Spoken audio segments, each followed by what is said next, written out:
Baik, Assalamualaikum warahmatullahi wabarakatuh.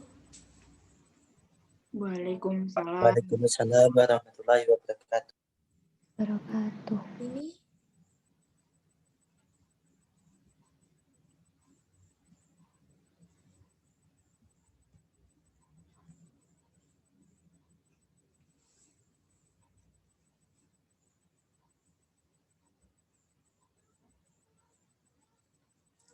di sini kami dari kelompok 7 yang beranggotakan Servina Ayu Wulandari dengan NIM 12 dan saya sendiri Farah Alia Heranda NIM 26 akan mempresentasikan tentang kajian ilmu kimia sebagai dasar ilmu. Selanjutnya,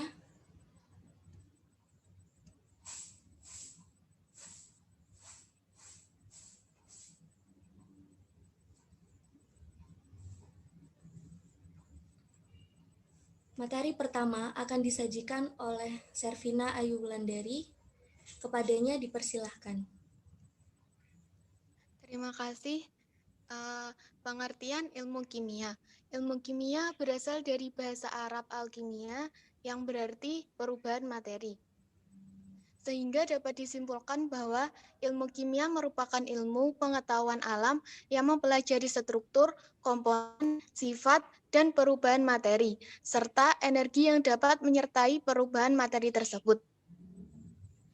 Ruang lingkup kimia memiliki bahasan yang luas, sehingga para ahli menyebut ilmu kimia menjadi central science atau pusat dari ilmu pengetahuan. Slide selanjutnya. Cabang-cabang ilmu kimia. Ilmu kimia memiliki banyak sekali cabang. Yang pertama ada kimia fisika. Cabang ilmu kimia fisika adalah cabang ilmu kimia yang mempelajari suatu zat dalam skala makroskopik, atomik, subatomik pada suatu sistem kimia dengan hukum-hukum dan konsep fisika yang berlaku. Dalam kimia fisika, kita mempelajari mengenai prinsip dan konsep fisika, yaitu pergerakan, energi, gaya, waktu, termodinamika, kimia kuantum, statistika mekanik, dinamika, dan ekuilibrium. Yang kedua ada kimia analitik. Kimia analitik adalah cabang ilmu kimia yang mempelajari cara pemisahan dan pengidentifikasian jenis dan jumlah zat penyusun suatu benda. Cabang kimia analitik dibagi menjadi dua, yaitu metode klasik dan metode instrumental. Metode klasik adalah metode yang terdiri atas pemisahan zat dengan cara presipitasi, ekstraksi, distilasi, dan pengukuran kualitatif dari suatu senyawa dengan cara analisis warna, bau, maupun dengan titik lelehnya. Sedangkan yang dimaksud dengan metode instrumental itu terdiri atas teknik analisis dengan menggunakan serapan cahaya, fluorescence, konduktivitas zat, dan teknis pemisahan senyawa kromatografi. Yang ketiga adalah kimia organik. Kimia organik adalah cabang ilmu kimia yang mempelajari sintetis dan sifat-sifat senyawa organik. Pada umumnya, senyawa organik ini terdiri atas senyawa hidrokarbon dan turunannya. Cabang ini juga memiliki peran dalam sintetis senyawa, menganalisis gugus karbon, serta penelitian-penelitian yang memiliki hubungan dengan atom karbon lainnya. Yang keempat adalah cabang kimia anorganik. Cabang kimia anorganik adalah cabang ilmu kimia yang mempelajari sintetis dan sifat-sifat senyawa anorganik. Kimia anorganik memiliki kegunaan yang sangat luas, sehingga seringkali diperlukan dalam industri, seperti dalam industri cat, industri kaca dan gelas, industri tekstil, industri plastik, dan industri-industri lainnya. Yang terakhir adalah cabang ilmu kimia biokimia. Cabang ilmu kimia biokimia adalah cabang ilmu kimia yang mempelajari proses-proses kimia yang terjadi dalam tubuh makhluk hidup serta menganalisis senyawa-senyawa yang terlibat dalam reaksi tersebut.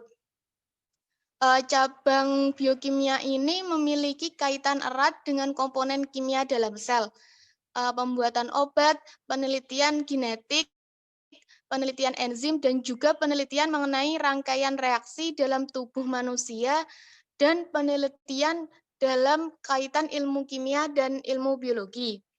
Slide selanjutnya.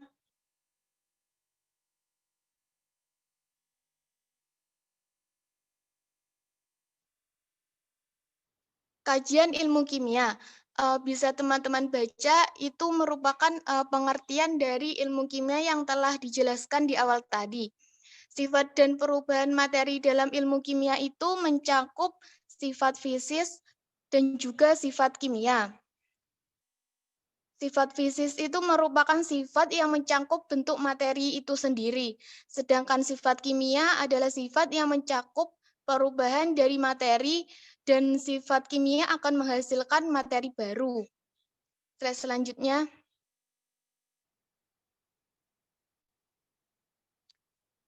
Pengertian materi. Materi itu merupakan segala sesuatu yang memiliki massa dan menempati ruang. Semua makhluk hidup maupun makhluk yang tak hidup yang ada di bumi ini tersusun atas materi-materi. Sedangkan wujud materi terbagi menjadi 3. Ada wujud padat, wujud cair, dan wujud gas. Wujud padat itu wujud yang memiliki bentuk dan volume tetap, selama tidak ada pengaruh dari luar. Terus wujud cair ialah materi yang bentuknya berubah-ubah sesuai tempat cair tersebut diletakkan dan volumenya akan tetap. Selanjutnya untuk wujud gas ialah wujud yang memiliki bentuk dan volume yang selalu berubah-ubah dan selalu mengisi penuh ruangan yang ditempatinya. Massa dan berat materi itu memiliki massa dan berat. Massanya akan selalu tetap dimanapun materi itu berada dan beratnya akan selalu berubah-ubah tergantung gravitasi dari bumi. Perubahan materi terdiri atas 2, yaitu perubahan fisika dan perubahan kimia. Perubahan fisika merupakan perubahan yang hanya berubah secara bentuk dan wujud materinya saja, dan tidak akan menghasilkan materi baru. Sedangkan untuk perubahan kimia adalah perubahan yang akan menghasilkan materi baru. Dan perubahan kimia ini tidak dapat dikembalikan ke bentuk materi awalnya.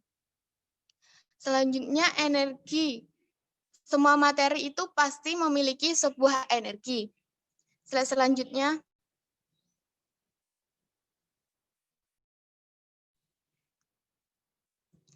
Manfaat ilmu kimia bagi kehidupan manusia. Manfaat mempelajari ilmu kimia adalah kita dapat memiliki pemahaman yang baik terhadap alam sekitar serta proses-proses yang berlangsung di dalamnya.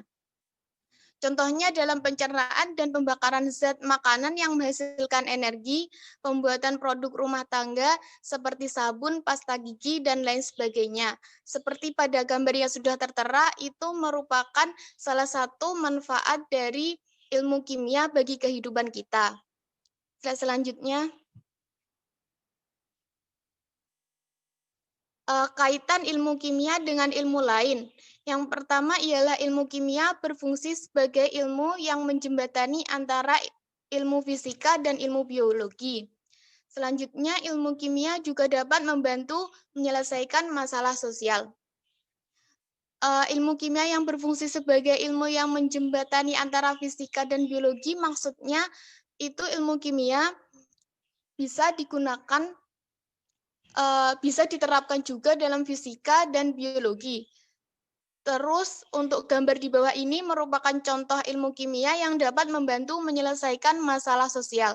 Untuk yang pertama adalah ilmu kimia sebagai pembuatan pupuk, terus ilmu yang kedua ialah ilmu kimia itu digunakan untuk penelitian penemuan karang atau penelitian struktur dari batuan karang. Untuk yang ketiga, itu adalah gambar uang.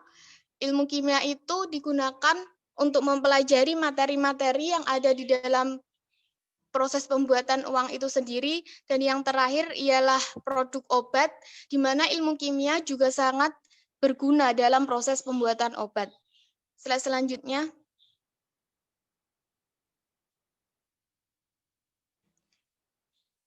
Untuk slide ini akan dijelaskan oleh Farah. Silakan Farah. Terima kasih. Slide selanjutnya yaitu prinsip-prinsip metode ilmiah.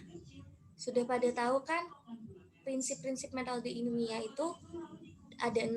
Yang pertama, menemukan masalah, lalu merumuskan masalah, setelah itu melakukan pengamatan, yang keempat merumuskan hipotesis, kelima melakukan eksperimen, dan yang terakhir ketika sudah menemukan eksperimen, membuat laporan. Metode ilmiah sendiri ialah langkah-langkah yang digunakan dalam melakukan penelitian. Metode ilmiah juga bisa disebut pendekatan umum. Nah, pendekatan umum ini biasanya digunakan untuk mempelajari dan mengembangkan ilmu kimia. Sebagai contohnya, masalah penjernihan air sungai atau air sumur. Yang pertama, kita menemukan masalahnya. Masalahnya yaitu air sungai atau air sumur sering berbau dan berwarna kuning. Nah, air tersebut itu tidak dapat digunakan untuk mencuci pakaian karena pakaian yang dicuci akan menguning. Selain itu, air ini tidak dapat diminum. Nah, setelah kita menemukan masalah, kita merumuskan masalah. Bagaimana cara agar air itu dapat digunakan untuk mencuci pakaian? Nah, setelah merumuskan masalah, kita melakukan pengamatan. Kita harus turun langsung untuk mengamatinya. Seperti apa baunya, warnanya, dan kekeruhannya. Selanjutnya, setelah kita mengamati, kita merumuskan hipotesis. Jadi, kita itu membuat solusi bagaimana caranya agar air itu dapat digunakan. Nah, salah satu solusinya yaitu dengan cara menyaring air menggunakan saringan pasir, ijuk, atau bisa menggunakan saringan lainnya. Nah, setelah menemukan hipotesis, kita melakukan eksperimen. Eksperimennya, ya siapkan alat dan bahan yang diperlukan, lalu mulai melakukan eksperimen. Setelah itu, setelah kita dapat, kita membuat laporan dan tulis hasil eksperimen yang kita lakukan.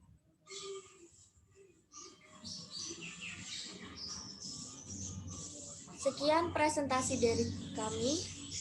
Apabila ada pertanyaan, kami membuka sesi pertanyaan pertama 3 pertanyaan.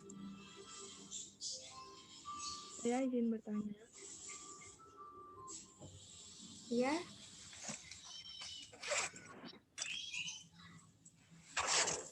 Sebutkan nama dan NIM. Nama saya Fikra Triawili Pratista dari NIM 20. Tadi disebutkan semua materi pasti memiliki energi. Ini di sini energi seperti apa yang maksudnya? Dan mohon berikan contoh materi dengan energinya. Lalu, apakah ada syarat tertentu bagi sebuah materi itu bisa dikatakan memiliki energi? Terima kasih. Baik, terima kasih.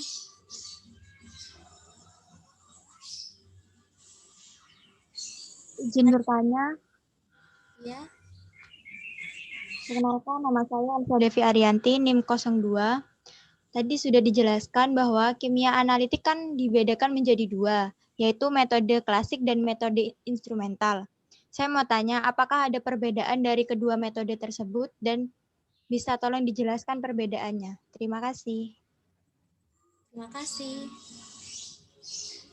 Saya izin bertanya. Ya, Tadi kan ada sifat fisik sama sifat kimia. Nah, mohon penjelasannya untuk sifat fisik itu seperti apa dan juga contohnya. Terima kasih. sama-sama. Baik, sudah ada 3 pertanyaan. Izinkan kelompok kami berdiskusi sebentar.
Baik, mohon maaf sebelumnya karena terputus. Saya akan menjawab pertanyaan dari Mbak Sapna. Perbedaan materi dengan benda. Kalau materi itu penyusun suatu benda. Pengertiannya sendiri, materi itu adalah setiap objek atau bahan yang membutuhkan ruang yang jumlahnya diukur oleh suatu sifat yang disebut massa. Nah, sedangkan benda itu terdiri dari materi. Pengertiannya sendiri, benda adalah suatu kata yang dalam penggunaannya sering dapat dipertukarkan dengan kata-kata semisal objek, zat, dan barang. Bagaimana? Berarti kalau contohnya materi padat itu seperti apa?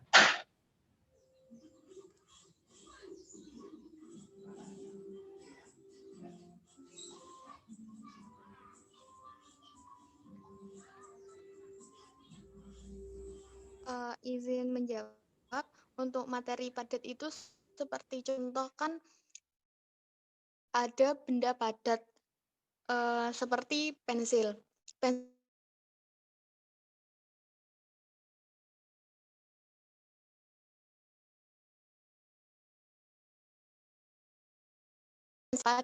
Ya, terima kasih penjelasannya.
Saya izin menjawab pertanyaan dari Setia.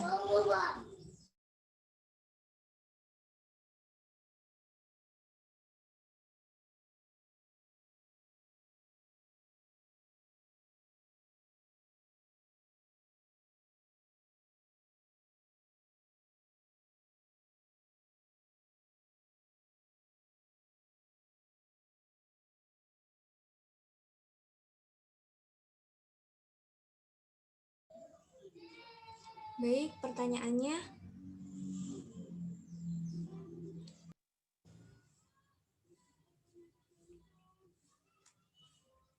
Mohon maaf, saya ulangi. Pertanyaan dari Setia, cabang apa yang digunakan dalam pembuatan makanan? Nah, di sini pembuatan makanan itu termasuk dalam cabang kimia organik.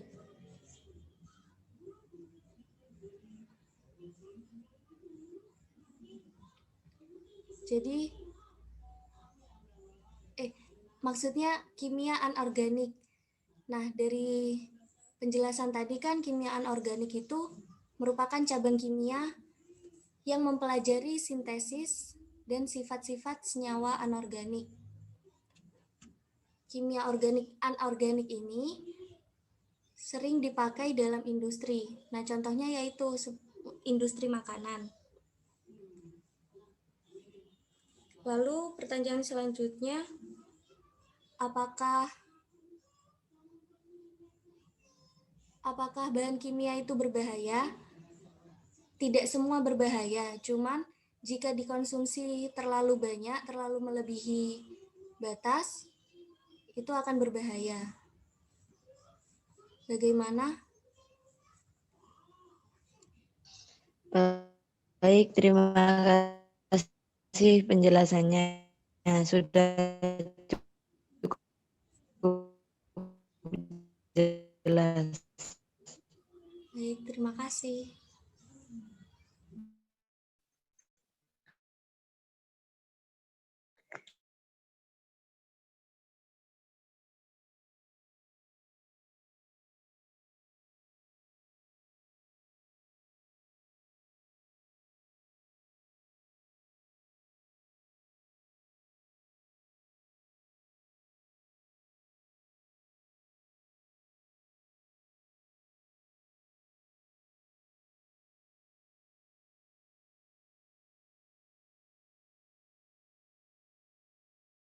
Konduktor. Meskipun plasma ini mirip dengan gas, tetapi mereka itu memiliki perbedaan. Untuk perbedaannya yaitu konduktivitas listrik. Kalau gas kan sebagai isolator yang sempurna karena memiliki tingkat konduktivitas listrik yang sangat rendah. Tetapi jika plasma ini memiliki tingkat konduktivitas listrik yang sangat tinggi. Selanjutnya untuk sifat partikelnya itu bebas.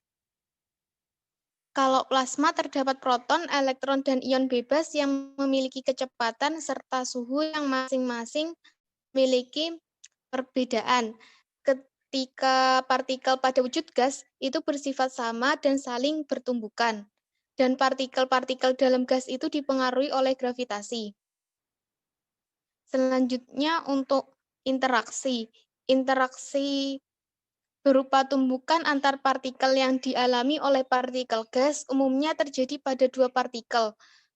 Sangat jarang terjadi 3 atau lebih partikel yang saling bertumbukan. Kemudian untuk tumbukan plasma itu sering dijumpai adanya tumbukan antara banyak partikel. Bagaimana Celia ya tadi?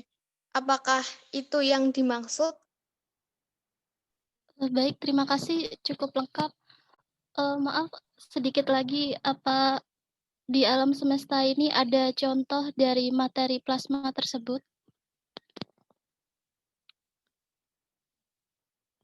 Demikian. Ada plasma buatan dan ada plasma alami.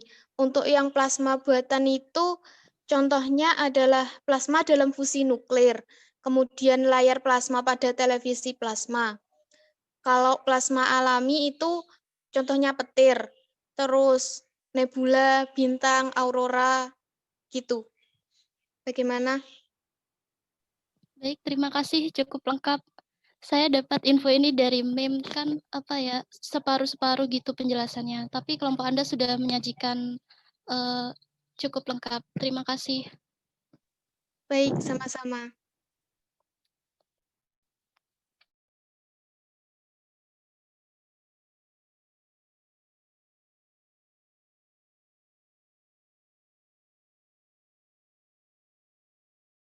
Baik, terima kasih. Sudah ada 2 sesi pertanyaan.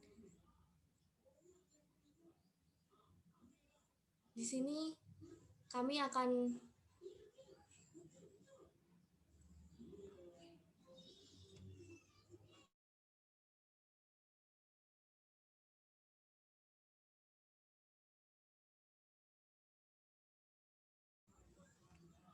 Terima kasih, sekian presentasi dari kami. Kurang lebihnya mohon maaf. Wassalamualaikum warahmatullahi wabarakatuh. Waalaikumsalam warahmatullahi wabarakatuh. Waalaikumsalam warahmatullahi wabarakatuh.